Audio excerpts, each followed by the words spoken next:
If you could remove one thing from the arts, what would it be? As practiced today, or as practiced today? Yeah. This is where the comments will light up. So if you scroll down, remember to subscribe. Scroll down. But I did agree that you don't have to answer. No, I will answer this question. I remove.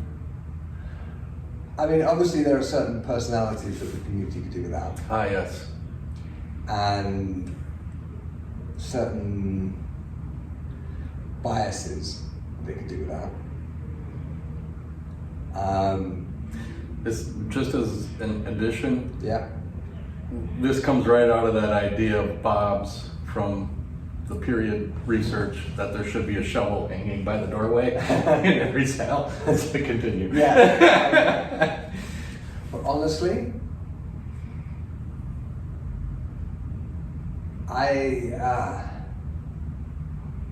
the thing that really comes to mind is I would get rid of the ridiculous, irresponsible, utterly stupid tendency people have to trust wildly inadequate equipment with their fingers and their heads. Yeah. Right? Mm-hmm. Most of the modern hand protection you can get is unfit for purpose. Mm-hmm. Right? You can't hold the sword properly in it. Yes. And refer to the little video I did holding a longsword for these guys. I'm not sure whether you're going to post it before or after, but it'll be out there in a bit. It'll be a... Right? Like all of that grip dexterity you need to operate a sword properly. Right? If it's designed like a real sword. Yeah, right. But if you have these stupid great bits of plastic on your hands and you can't hold the sword properly, you don't have that level of control. Right? So people tend to hit way too hard and they get really clumsy. Right? And the thing they're hitting very hard is somebody's brain inside a skull, inside a fencing mask that was developed in the 18th century to defend against foils, or to protect the face against foils, not to protect the head against impact. Yeah. Right? The notion of using a fencing mask with longsword free play of any kind, where there's any real intent to actually strike, is fucking stupid. Yeah. Right? Add as much padding to it as you want. All you do is you change the nature of the impact, and you're going to shake the brain around more. Like, bare knuckle boxing, you tend to get your face cut. Boxing with gloves on, so you don't get your face cut so much, you get more concussion because the brain is shaking around more because the nature of the impact is different. Right? So you can't take a fencing mask and turn it into something that is fit for using with a longsword. Right? And except, we use them in the saddle all the time with longsword, but we're doing fairly gentle drills. We're not doing full speed, full on sparring with them. Right? Yeah. Because this is why I only fence with people I know and trust. Right. Because I'm not going to wear armor to fence with some doofus. Right. So the mask that I use for longsword is the Terry Tyndall longsword mask, which is built to handle longsword blows, and it's very, very good at it. And even then, you should still be striking carefully at each other's heads, not walloping each other with these moronic fisty grip things. Yes. Right? Part of the art of swordplay is controlling your weapon in not only target, but power and movement. Yeah. So, I mean, I have some idea of where these rules came from, and right now there are a bunch of businesses making longsword fencing masks by taking a regular fencing mask shell and adding stuff to it. Yeah. And it's like taking a horse and cart and adding a motor to it. You're not going to get a car, right? Right. So, we should be using helmets, right, with face protection, or basically much, much better head protection that is designed. The medieval stuff is fantastic. It does a really, really good job of protecting your head against longsword blows. Funny that. Yes. Right? One wouldn't expect it perhaps, but no, those medieval chappies were onto something. But with protection, I'm quite happy to depart from the historical norms because we have materials science that has made all sorts of things possible that they couldn't do, which for protective purposes is sometimes better. And if we're simulating unarmored combat, we probably shouldn't be wearing actual armor. Right. Right? Because it changes things. But yeah, I mean, wearing protective equipment that is actually fit for purpose. Yes. So I would take from the art that point when, I mean, the rot started in like 2004 when a longsword tournament was set up at this event, I shan't name it, and they banned the use of steel gauntlets because they're dangerous. Right? You're using a 4-foot long steel bar to whack each other in the head, and you're worried about steel gauntlets. It's insane, right? The thing about steel gauntlets is they offer all the protection you get from those horrible plastic things, but you can manipulate the sword like it's an actual sword. If they're made properly. If they're made properly and they It fit turns properly. out the actual solution is the solution they developed in period. Funny that, right? And so, I mean, the problem with, one of the many problems that we have in the equipment space is getting things that actually fit people who are not, don't happen to be built to do, the standard Average size, shape, right? Yeah. So I have smaller hands than usual for a person my size, but I can generally find gauntlets just about fit. Someone with smaller hands than me is going to struggle, right? And getting them custom made, it's a lot of money, right? And then there are people with really big hands who can't fit the standards, and it's much cheaper to make these things out of plastic, so you can make them lots of different sizes. And then even so, you still can't get ones which are small enough for smaller-handed people. Not to mention the whole issue of getting equipment that fits women properly, which is a massive barrier to them progressing in the art. So I think maybe the thing I would take out is the attitude that ill-fitting plastic shit is in any way adequate. Yes, definitely. Rant over. And steel is not dangerous. How you use it is dangerous. Well, I mean, steel is dangerous, so you're supposed to parry. Which is a lot easier if you can hold your sword properly. It's something that we function with on a daily basis, is people coming in and wanting this, that, and that thing to defeat some X element of the opponent's armor or weapon or something, and we're like, but you wouldn't do that because of physics and material science and any kind of reference to the historical art that you said you practice. We're interested in defeating period defenses in the way they were at the time. But this is always a compromise where, if you're doing armored combat, you have a choice. You can either do armored combat with modified weapons, so you can actually stab to the armpit and stab to the cheeks of the arse with all due respect, cum reverencia, as Fury says. Go in for the visor. So you're going to have to modify the visor or put a rubber point on the sword so it doesn't slip through the visor. So you need you need to modify the armor, or you need to modify the weapon, or both, if you're going to train it safely, right? And I'm pretty sure they did things like that in period. Oh yeah, because it turns out that if you do something to kill someone in armor, with someone who's wearing armor, with the weapon designed to kill someone in armor, they're going to you'll die. Kill them. That's right. It's funny how that works. And so you either modify the technique or the equipment. There's no other And way especially if the social status is like this, suddenly you've created an issue in your society that is not appreciated by everyone else watching. I've been thinking that we need to do modern tournaments where if you defeat someone, you get their truck. That's not a bad idea. So Nathan is offering open tournament for anybody that owns a Toyota. It is. I mean, again, because tournaments in the medieval period, you were often fighting for your horse and your armor. If you lost, you would lose your horse and your armor. Or a list of agreed upon prizes. Right. Yes. I will show up and fight anyone you say Right. in 6 months at this place, or Right. I will give 2 jewels of great value to the ladies you say deserve them. You know? Right. And it would be laid out. You would Yeah. like And the write this all consequences down. were pretty severe. I mean, Yeah. you can sort of simulate it a bit in training, but I mean, really, it would be like putting your life savings up. when Oh, you it's fence someone. ruinous, utterly Yeah. ruinous, yeah.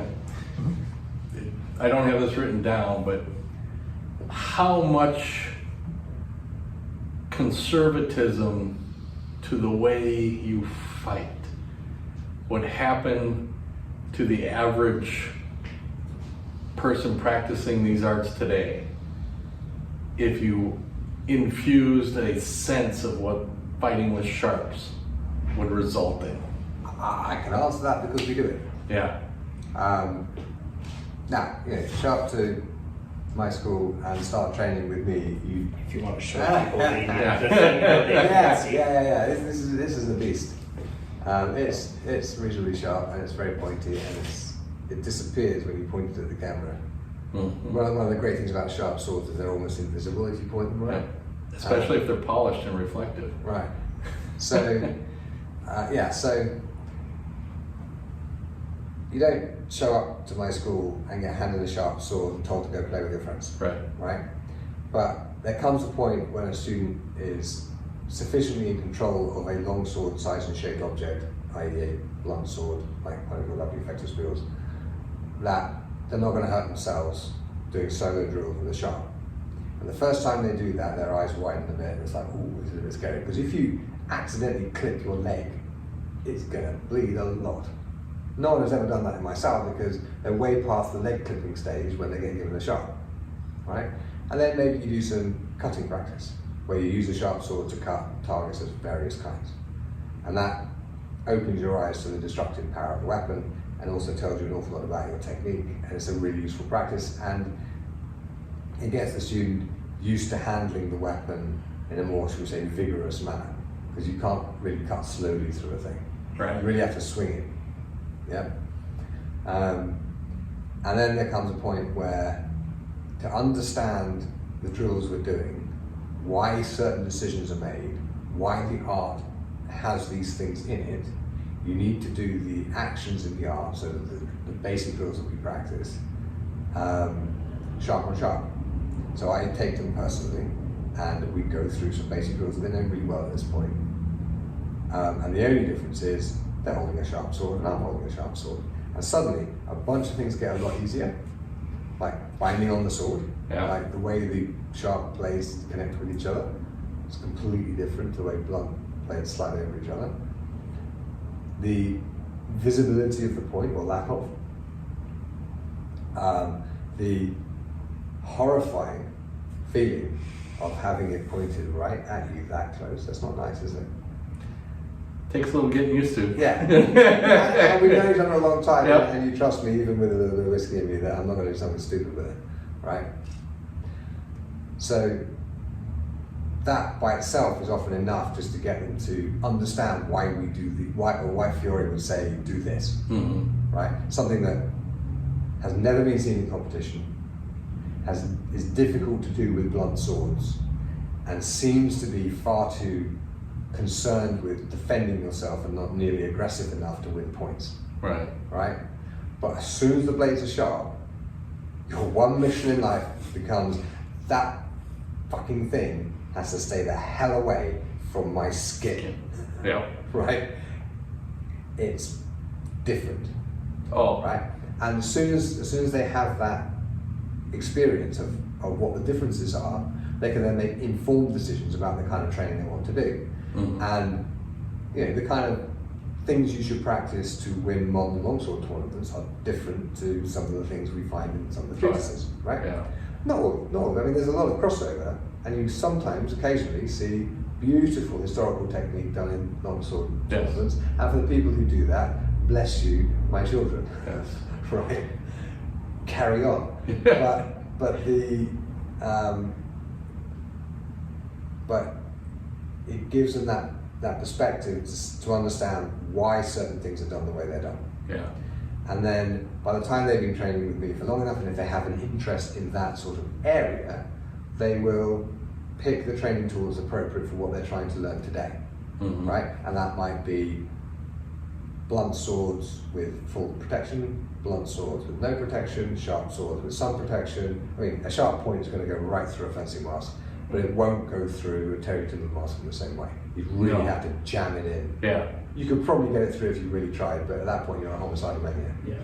Right? Yeah. And hopefully they haven't allowed him into the tournament this time around. Well, and we're not talking. Terry's retired. No, a homicidal maniac. Yeah, so we don't do competitive free play with sharps. Oh no, yeah, it was a joke. We do, yeah, joke. We do free play with sharps. Yeah. But it's not competitive; it's more investigative. Right. And so blunts with equipment, blunts with protective equipment, blunts with no protective equipment or minimal protective equipment, maybe just a mask to protect the eyes so you can poke gently at each other's faces. Yeah. Sharps with no protection, sharps with some protection, and they will just pick the training mode that suits what they're working on. Right? And it's not different. It's not a different aspect of things. It's just another training mode that we use. Right. Are you familiar with my bullshit theory of martial arts? Yes. Okay, shall I tell that? Do you think? Yes. All right, Give it. Okay, That's good. so basically, we have the real thing, whatever that is in whatever art you practice, right? If you're a boxer, a competitive boxer, it is a competition bout on fight night. That is the real thing, right? If you are a soldier, that is being in the presence of the enemy, right? If you are a tournament fencer, let's say you're an Olympic sport fencer, Olympic finals, that is without doubt the real thing. That is what you've trained for your whole life, right?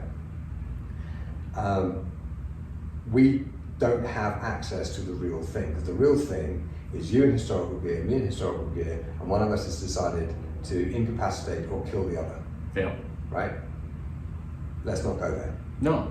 Right? But in training for the real thing, you have to make compromises in your training, otherwise every training session somebody is dead already. Yeah. Right? So those compromises include, for instance, making the sword blunt. Right? That's one compromise. Wearing protective gear that you wouldn't get in the real thing, that's another compromise.